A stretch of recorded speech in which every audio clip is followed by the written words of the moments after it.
어제 그리고 좀 많이 떨어졌어요. 어제 코스피 3천 밑으로 내려갔다고 네, 막 맞아요. 나오던데. 딱 내려가니까 이제 3천 밑으로 떨어졌어요? 네, 어제 떨어졌어요. 어제 그랬대요. 그래서 네. 오늘 지금 들어가야 될 타이밍이에요? 딱 조금 늦었어. 지금 오늘 좀 많이 오늘 올랐어요. 올랐어요? 또 근데 많이 지금 들어갈 올랐어요? 타이밍은 맞아요. 권 변호사님이 워낙에 주식에 관심이 높으신 거예요? 아니면은 변호사들은 주식 안 해요. 제가 주식하는 진짜요? 사람 변호사들이 이게 이래봤자 돈 벌어봤자 소용이 없는 게 이 사람들이 돈을 모아가지고 그대로 열심히 통장에다가 훌리지 짜놓고 않고. 아니 근데 요즘에 좀 그런 게 있는 것 같아요. 이 상황에서 주식 안 하고 코인 안 하면 바보로다라는 얘기들이 막 도는데 그렇죠. 근데 지금 들어가면 상투 잡는 거잖아요. 아닐 수도 있어요. 아닐 수도 네, 있다. 지금은 아니에요. 지금 어깨 잡고 들어가는 것 같긴 한데 상투까지는 아닌 것 같아요. 제 생각에. 아무튼 오늘 이제 본론에 들어가서 오늘 이제 소송열전 찍어야 되는데 네. 우리 네. 오늘 주가 조작에 대해서 지금 우리가 앞에서 썰 푼 게 이제 네, 이걸 네. 위해서 이제 좀 썰을 푼 건데 저는 지금 이 타이밍에 주가 조작을 얘기를 하는 게 과연 맞는가라는 생각을 먼저 좀 했었어요. 얼마 전에 그 리플 조작이 네. 있었잖아요. 그걸 보면서 해도 되겠다라는 생각이 좀 들더라고요. 그리고 이렇게 원래 장이 좋을 때 네. 주가 조작이 더 쉬워요. 그런 것 같아. 훨씬 더 성행하고 예. 뭐 잘 나가던 정말 코스닥에서 불지의 기업이었던 것들이 순식간에 지금 폭락하는 사태가 몇 번 발생을 하고 있거든요. 바이오주 많이 예, 떨어졌어요. 바이오주. HLB 바이오주. 맞나요? 근데 사실 그것도 주가 조작으로 봐야 되죠. 아니 그건 주가 조작은 아니고 조작은 네. 조작은 했죠. 공시를 이제 좀 그러니까. 불성실하게 공시를 한 거죠. HLB 생명과학이구나. 네, 코스닥 시초 5위예요. 걔네들이. 그거 제가 아는 분이 몰빵을 했어요. 거기다가 정말 전재산을 펀더멘탈이라고 하죠. 근데 이 기본이 좋으니까 오르긴 다시 오르더라고요. 근데 정말로 이제 이건 주가 조작이 아니잖아요. 그렇죠. 뭐 허위 공시가 이제 문제되긴 하지만 허위 공시 문제도 완전히 명확하게 판단하는 그렇죠. 건 아닌 것 같고. 그 대표이사나 뭐 어떤 그 오너가 이제 처벌 받으면은 상패당합니다. 거의 뭐 100이면 100 상패당하고요.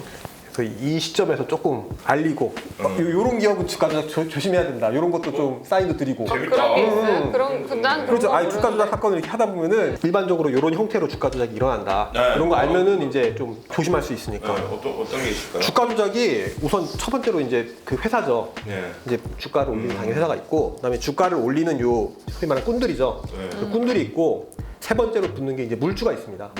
물주가 있고, 그다음에 마지막으로 이제 붙는 게 이제 호재예요. 야 이거 꼭 영화에 나와야 될 분들 같은데? 제가 이걸 준비하면서 네. 많이 고민을 해왔습니다. 시나리오를- 영화들 많잖아요. 네네. 얼마 전에 나왔던 그 돈이라는 영화도 아, 있었고 맞아요. 네네. 주가 조작하고 맞아요, 관련된 거고 맞아요. 그다음에 더 울프 오브 월스트리트인가? 주식을 진짜 하는 금융투자들 그런 사람들, 그러니까 사모펀드나 이런 큰 기업들이 그런 식으로 주가 조작을 한 거고, 그거는 정말로 이제 예전에는 이제 좀 그렇게 됐을 수도 있는데 요즘에는 이제 그런 거는 거의 없고요. 그런 건 아니고.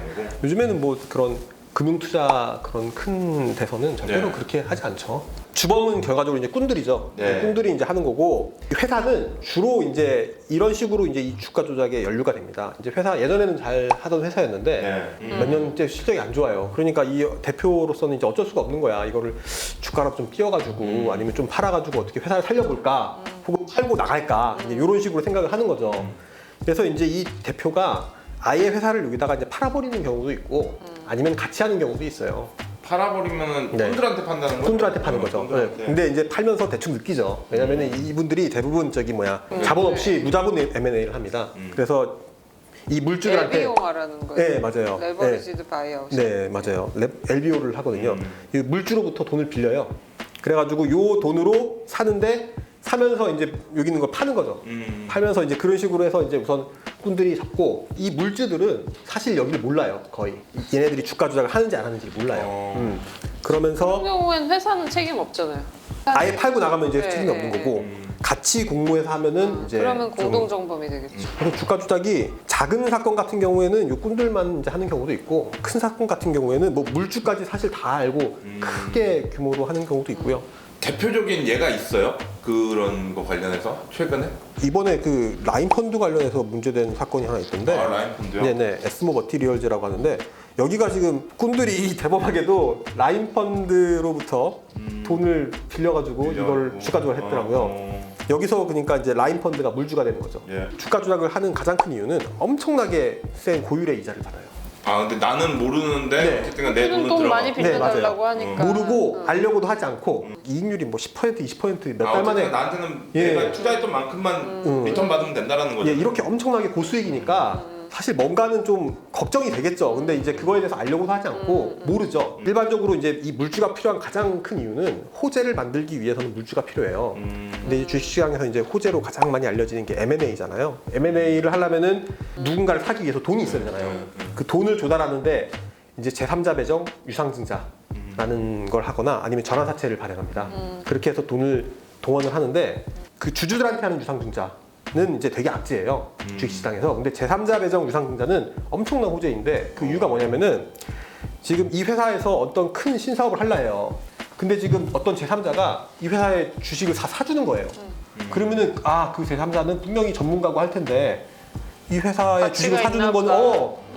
가치가 있나 보다. 이렇게 신규 생각이 투자가 되는 거예요. 들어오는 거네. 그죠, 제3자 그죠. 유상증자는 사실 뭐 그러면은 VC가 들어오거나 하는 거랑 비슷한 거 아니에요? 맞아요. 그때 신주 발행해가지고 신주 인수하잖아요. 그렇죠. 그런 방식 말하는 뭐 거예요. 전환사채든 뭐 VC든 뭐 어떤 거든 제3자가 이걸 다 사줬다, 물량을 다 사줬다 하면은 이게 엄청난 투자가 그게 들어오는 호재가 거네. 호재인 거네요. 네, 엄청난 신규 거죠. 투자가 예, 들어오는 아까 거니까. 네 개 중에 하나 네, 네. 호재가 이제 그렇죠. 엄청난 호재죠. 지금 이제 꾼들이 그걸 짜가지고 이제 하는 거예요. 섭외를 다 하는 거예요. 이렇게. 투자라는 거는 투자를 해야 되잖아요. 네. 근데 이 물주들은 투자를 안 해요.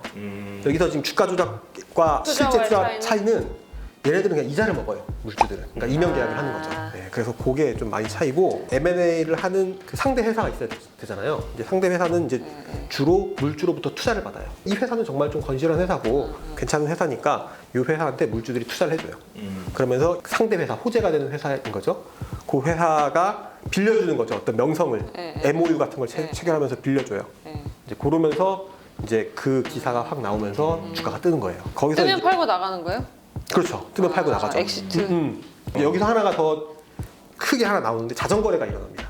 자전거래. 이 꾼들이 스스로 거래를 해요. 아는 사람들끼리 이렇게 해서 너가 비싸게 사줄게 이렇게 해서 그래서 이제 엄청나게 주가가 오르죠. 네. 사실 아까 말씀하셨던 리플도 그런 게 조금 껴 있었어요. 리플 소송에도.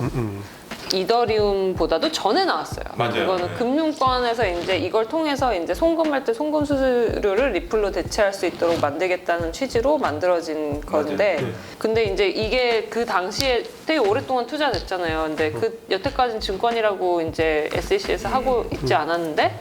갑자기 최근에 고소장을 낸 거예요. 너네 SEC 에서. 증권이다. 근데 증권인데 증권거래법상의 절차를 지키지 않았다. 그래서 너네 위법한 거래를 한 거다. 이렇게 해서 이제 고소를 했고 갑자기 그 리플을 야 너네 우리한테 증권이라고 한 적도 없는데 왜 갑자기 너네 우리 보러 증권이라고 하는 거야? 이런 식으로 반박을 했죠. SEC가 비트코인하고 이더리움은 증권이 아니라고 막 이렇게 명시적으로 해줬거든요. 근데 그 나머지에 대해서는 그걸 밝힌 적이 없으니까. 네. 근데 이제 이 리플은 이더리움보다도 더 전에 나온 거고 정보 공개해라고 해서 지금 정보 공개 청구를 한 상태고 계속해서 이제 쟁점은 그래서 이게 증권이냐 아니냐 우선 그게 문제가 되고 있는 거예요. 이거 가지고 그 실행하라는 건 어떻게 되는 거예요? 그랬더니 이제 여기서는 이제 추가로 SEC에서는 고소장을 수정한 거예요. 추가로 수정하면서 조작도 했다. 예, 이제 투자 계약 체결된 거라고 하고 있고 그거에 근거한 리플은 증권인데 증권이면서 이걸 가지고 시세 조작에 썼으니 증권법 위반이다 이러고 있어요. 근데 그런 거를 아마 어떤 그 시세를 잘 조작하는 그런 기술을 갖고 있는 팀과 함께 해서 이제 계속해서 시세를 조작하면서 그 사이에 차익을 실현했다 이런 내용이 좀 그런 증거를 확보를 했다고 해요. 그래서 이제 SEC가 그걸 제출한 거고. 근데 이제 여전히 상대방은 아무리 그렇다 해도 이건 증권이 아닌데 약간 이렇게 나오는 거고. 그래서 사실 거래소들 중에 자전거래 하는 데도 네. 되게 많잖아요. 피해자로부터의 어떤 피해 신고가 있거나 피해액이 입증되지 않으면 사실상 형사적으로 지금은 처벌되기가 어렵거든요. 그럼 그런 측면이 가이드라인도 막 얘기 나왔었잖아요. 자율협약인가? 네. 뭐 아무튼 그 자체적으로 이제 규약 같은 걸 만들었지만 그건 이제 어떤 법적 구속력은 없는 거고. 가이드라인 같은 그런 건 없어요. 업데이트된 게 없는 사실 거예요. 없어요. 자금 세탁 방지 가이드라인만 이제 그 한 2017년 말, 2018년 초에 있었던 거고. 필요한 타이밍 아니에요? 지금 보면은 지금 막 난리 났던데 보니까 네. 엊그저께도 저기 어디서 봤더라? 어디 커뮤니티로 봤더니 서로 막 정보 공유하고 막 최고가 갔다가 나 물렸다 상투 잡았다고 막 그런 얘기 나오고 얼마 전까지 엄청 오르다가 네. 지금 한 2, 3일가량 빠지다가 다시 지금 오르고 있어요. 저녁에 약간 무릎이었다고 치면 밤에 확 올라가서 꼭대기 올라갔다가 찍고 또 엄청, 내려오고. 엄청나요 지금 네. 변동성이 엄청나고 그 테슬라도 지금 얼마 전에 비트코인 사가지고 비트코인이랑 같이 지금 왔다 갔다 하고 있습니다. 이게 지금 그 국내에 있는 투자자분들도 리플을 보면서 조금 네. 걱정을 하고 있는 분도 있을 것 같아요. 코인에서. 국내 네. 코인 투자자분들도 왜냐면은 미국 증권위원회에서 지금 리플을 계속 증권이다 지금 이렇게 주장을 하고 있잖아요. 제가 뭐 다 본 건 아니지만 미국 기사들 같은 걸 봐도 이게 지금 그 미국 증권위원회가 이길 거다라는 거 이게 다수설이에요.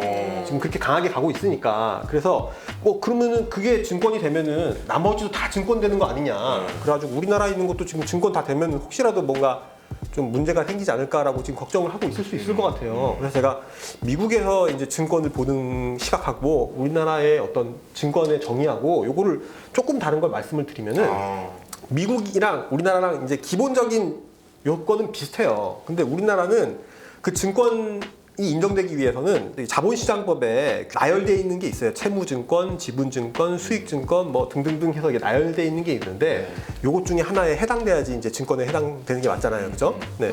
그런데 코인 같은 경우에는 요 증권에는 해당이 안 된다는 거죠. 논리적으로는 이제 그 얘기를 많이 해요. 그 미국 법상으로 이제 그 거기서 증권의 규정 중에 하나에 투자계약 증권이 있고 우리나라에서도 투자계약 증권이라는 게 하나가 더 들어가 있어요. 이게 근데 그 투자계약 증권을 넓게 해석하면 이게 원래 미국 법상 증권의 개념을 도입한 거기 때문에 이제 가장 포괄적인 개념으로 따지면 투자계약 증권에 해당할 수 있다라는 주장이 있긴 한데 사실 이게 제가 봐도 미국에서 보는 이 증권의 개념이 훨씬 넓고 여기서는 이제 막 알트코인 중에 예를 들면 나중에 가격이 막 오르잖아요. 그러면 사람들이 초기에 그걸 이제 매수한 사람들이나 뭐 ICO 했을 때 ICO 할 때는 사실 훨씬 싼 값에 그 사람들이 그걸 사는 거는 향후에 상승할 가능성을 염두에 두고 산 것이기 때문에 묵시적으로 투자계약 증권 계약이 체결된 거라고 보는 입장에서 발표된 그런 SEC 결정도 있었는데 우리나라는 그 정도까지 확장해서 보진 않는 것 같아요. 그 증권을 아주 이제 픽스된 개념으로 보는 것 같고 투자계약 증권도 투자계약적인 성격이 이제 명확하게 드러나는 경우에만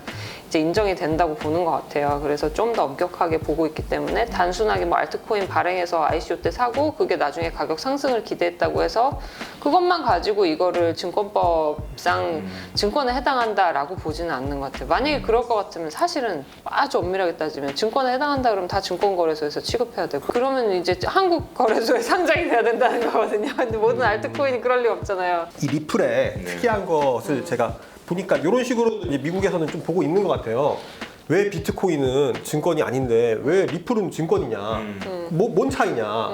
다수설은 약간 이렇게 보는 것 같아요. 리플이라는 게 이제 리플이라는 이 어떤 사업이 있는 거고 리플이 이제 발행한 그 코인이 XRP 이걸 그게 하더라고요. 리플의 그 코인이죠. 약자예요. 예. 근데 이 XRP라는 게 이 리플이라는 사업하고 결부돼 있다는 거죠. 이 미국에서 증권을 판단을 할 때 이제 또 중요한 요건 중에 하나가 어떤 공동 사업에 투자한다.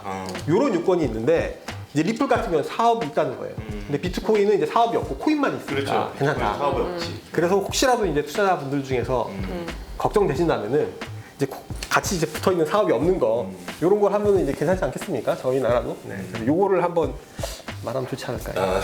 아니 근데 우리 지금 원래 주식인데 우리는. 주가 조작 얘기하다가 지금 갑자기 코인으로 코인 쪽 넘어갔어요. 넘어갔는데 다시 좀 돌아오면 코인 조작. 네. 아까 우리 테슬라 얘기하다가 네, 잠깐 네. 빠졌던 건데 네, 네.